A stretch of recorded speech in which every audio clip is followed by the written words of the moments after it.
Welcome back to part 2 of lesson 10. A couple of comments. I got cut off at the end of part 1.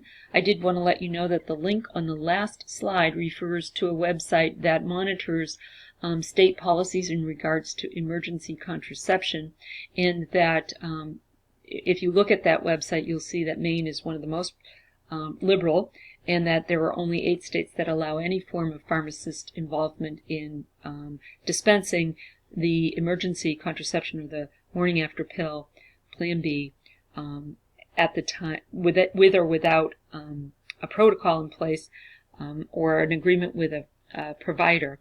In Maine, they can do it based on a protocol, and they're only allowed to prescribe the Plan B, which is the progestin only. So here we're going to take a look at male and female hormone replacement, benign prostatic hypertrophy or hyperplasia, and urinary incontinence medications. So this woman is someone you might want to consider as you go into your discussion board to bat around the concepts of should we or shouldn't we prescribe hormone replacement therapy at all. So here this woman comes to you, and she is beside herself. I feel like I'm going crazy. My body is changing and I can't get comfortable. I get hot flashes all day and I need to bring an extra blouse to work. I'm up 2 or 3 times in the night, soaking through the sheets, and I can't sleep. I'm all dry down there. And having sex with my partner is torture. And now he's upset with me and he says I'm too grouchy. I don't know what to do. And she bursts into tears. So think about her, and I'm not making light of the fact that of this little silly patch I found online. I'm out of estrogen and I have a gun, but I have to say that sometimes women feel quite desperate when they're having menopausal symptoms, particularly in terms of the hot flushes and vasomotor symptoms, etc., as well as loss of sleep secondary to that. So this is some forms of the delivery system of the various estrogen replacement therapy, remembering, of course, that the combination pill must be, or some form of progesterone must be given in addition to estrogen for women who do have an intact uterus. So if they have a uterus, they have to have progestin given to them if they're going to be addressing systemic formulations, which include the patch and the pill.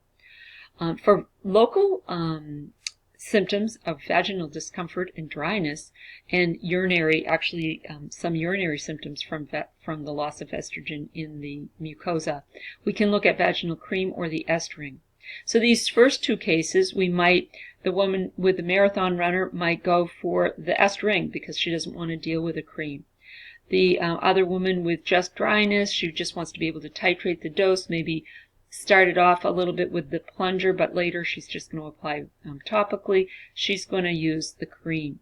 Sometimes, too, women do have troubles tolerating the estrogen ring because the plastic in the estrogen ring can be an irritant and cause some inflammatory symptoms or just pressure symptoms. The patch and pill are much more appropriate for systemic symptoms, and if the person has a hysterectomy for benign reasons, they can go estrogen only, either pill or patch, for their systemic treatment. So if they've had any cancers, breast or pelvic cancers that are estrogen receptive cancers, they must not have the estrogen products, including the creams or the ring. The cream application is quite simple, but I thought it would be important for you to see this picture, and helpful for people to know, and they can apply it topically as well with their fingers. Going on to the males, testosterone, this is just a refresher of the physiology in terms of the pituitary stimulating the production of LH and FSH, and sound familiar? Again, those hormones, again in males, through the testes, producing testosterone. There are other factors that come into play here. It is important to understand that there is free testosterone and bound testosterone. So the free testosterone is what we test when we do laboratory testing, and that is important because it is one of the therapies that we do laboratory testing for, unlike estrogen therapy where we're really basing it on symptom management. Keep in mind that men produce estrogens and women produce testosterone as well. And there are some thoughts that testosterone can be used with women to treat symptoms like libido. That is quite controversial, and there are no FDA-approved formulations at this time, although there used to be a drug called Estratest, which had a little estrogen and a little testosterone, and a lot of women found that quite helpful in terms of libido. So let's talk about the male and their hormone replacement desires. In this case, we have, again, fairly vague symptoms that in terms of men, they don't have a true menopausal situation, but the loss of testosterone over time. Men may present with fatigue, diminished libido, and dwindling physical stamina, kind of a loss of muscle mass, if you will. So this guy sees this ad on TV. I always say, be the man with a plan. But with less energy, moodiness, and a low sex drive, I had to do something. I saw my doctor. A blood test showed it was low testosterone, not age. We talked about Axiron, the only underarm load T treatment that can restore T levels to normal in about 2 weeks in most men. Axiron is not for use in women or anyone younger than 18 or men with prostate or breast cancer. Women, especially those who are or who may become pregnant, and children should avoid contact where Axiron is applied, as unexpected signs of puberty in children or changes in body hair or increased acne in women may occur.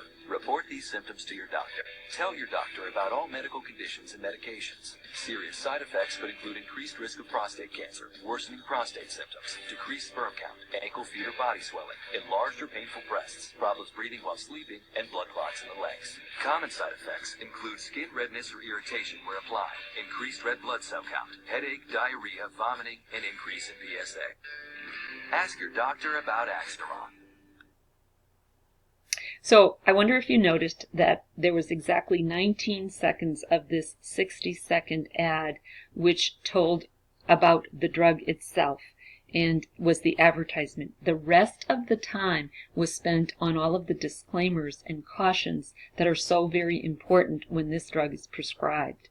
So, you know, despite all the happy pictures, there's lots there that they do have to talk about.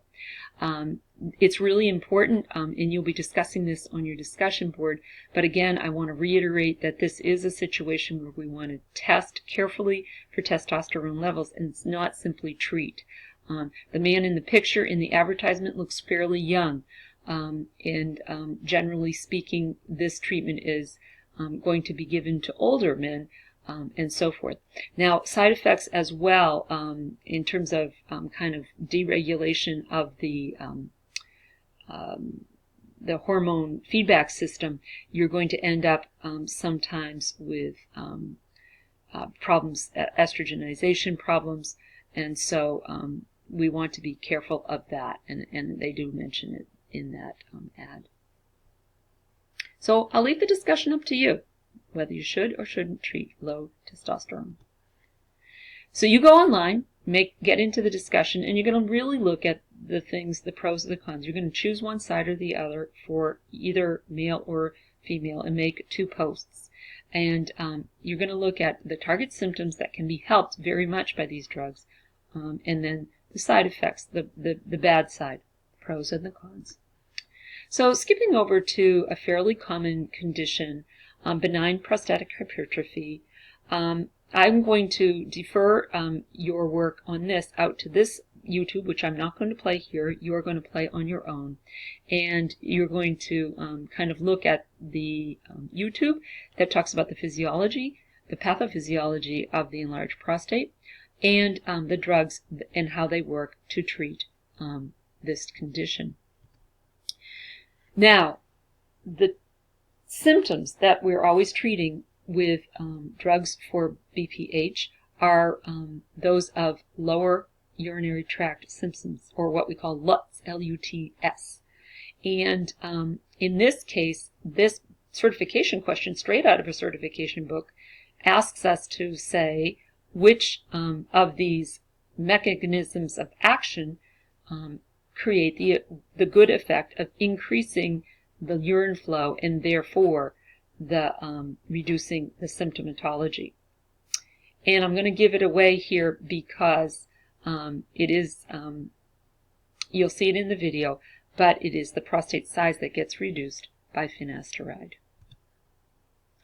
Now, urinary incontinence is, again, a very common problem. I'm going to just do a quick drive-by on these drugs. We have stress incontinence, which, as we know, is kind of the cough, cough, pee in your pants situation.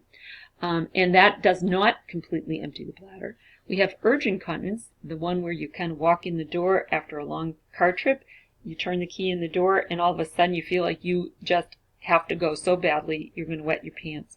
And you go into the toilet, and of course you can be incontinent, and it will empty your bladder at that time. So that's urge incontinence.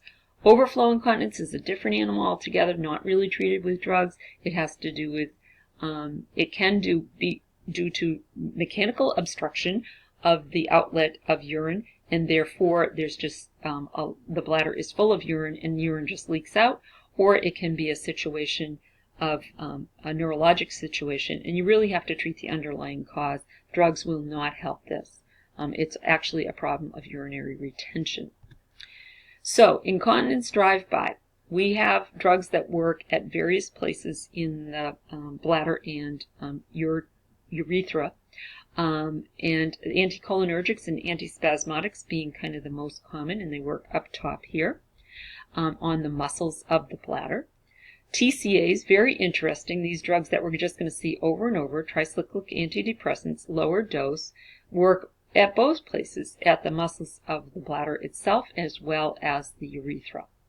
The alpha-adrenergic blockers, which you heard about on the video about BPH, help relax smooth muscles in the outflow in the bladder neck. And then also, estrogen replacement therapy helps kind of restore the pelvic floor musculature. I should also note that there are many non-medicine or non-pharmacologic treatments that are excellent for some forms of incontinence, and those have to do with doing pelvic floor strengthening, physical therapy, biofeedback, and things called Kegel's exercises, which work with males as well as females. So the anticholinergics, those nasty drugs that we talk about all the time, now we're bringing them back into play and saying, oh yes, they're good therapy, and we're treating people who are older for these problems. But it's true, these are kind of second and third generation anticholinergics, such as the brand Detrol. They inhibit the binding of acetylcholine to the cholinergic receptor, and they suppress involuntary bladder contraction of any etiology. So they really do work. And in the olden days, we actually used Benadryl, which we kind of don't like because of its intense anticholinergic effect in elders, but we knew that it helps with bladder control, and it kind of was a 2-for-1. Bedtime put them to sleep, drowsiness, as well as helping them maintain bladder control. Antispasmodics, such as ditropine, very popular. They actually work directly on the smooth muscle of the bladder, and they increase actual bladder capacity or virtual bladder capacity, and eliminate the urge incontinence. Again, many of PTs will tell you that you can overcome all of this with good hard work with the Kegel's exercises. I've seen it myself, but the drugs are really a saving thing for many people. We do use the TCAs. We use them at bedtime because of its dual effect, and of course it does make people sleepy, so we give it at bedtime, and it does facilitate urine storage by two mechanisms. We've already talked about alpha-adrenergic blockers, which are important in the treatment of benign prostatic hypertrophy, and they decrease the internal sphincter tone and improve the flow of urine and emptying of the bladder. So those are very common and used in that regard. I just can't ignore the STIs. We're not really getting into them very much in this lesson, but the Centers for Disease Control does have this excellent app where you can find information about the STIs and current treatment modalities. So here's the website, and if you click on that link, you'll get there. You'll see to the right there is a treatment guide app that you can just put on your mobile device, and it really tells you all the current treatment modalities. Very good. I will see you online in the discussion boards.